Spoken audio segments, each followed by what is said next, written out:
அரசியல் தலையீடின்றி தாவேகா கட்சி உட்பட காவல்துறை செயல்பட வேண்டும். வாழ்த்துக்குரிய விஷயம். நான் முதல்ல சொன்ன மாதிரி காவல்துறையில நிறைய திணிப்புகள் இருக்கு.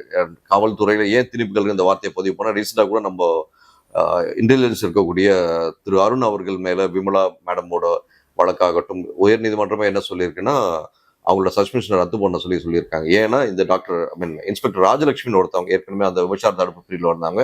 அவங்க மேல அலிகேஷன் ரொம்ப ப்ராப்பரா ப்ரூவ் பண்ணவங்க தான் இன்ஸ்பெக்டர் விமலா அவர்கள். அவங்க மேல இவர் அலிகேஷன் வச்சு அருண் சார் என்ன பண்றாரு, இந்த அம்மாவை சஸ்பென்ஷன் கொண்டு வராங்க. அந்த சஸ்பென்ஷனை ஹைகோர்ட் ரிவோக் பண்ண வைக்குது. ஸோ அருண் பிளான் பண்ணி இந்த அம்மாவை ஸ்கெச் பண்ணி அந்த அம்மாவை வேணும் மாட்டி, ஏன்னா எல்லாமே டிவிஎஸ்சியில் இருக்காங்க. நம்ம எல்லாருக்கும் தூரம் டிவிஎஸ்னா என்னன்னு தெரியும்.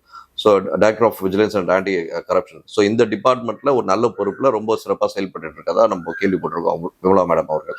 அப்படி இருக்கும் தருவாயில் ஒரு கமிஷனர் ஏன் அவங்க மேல ஒரு அலிகேஷன் வைக்கிறாரு, இதெல்லாம் பார்க்கும்போது இது பின்னாடி பெரிய அரசியல் இருக்கு. அது உள்ள நம்ம போற விரும்பல. இப்படி இருக்கும் தருவாயில் காவல்துறையில சிஎஸ்ஆர் எஃப்ஐஆர் மட்டும் தவிர்த்து பல்வேறு விஷயங்கள் அரசியல் பெரும் விளையாட்டு உள்ளது. கட்ட பஞ்சாயத்து இன்னமும் காவல்துறையில் நடக்கிறது.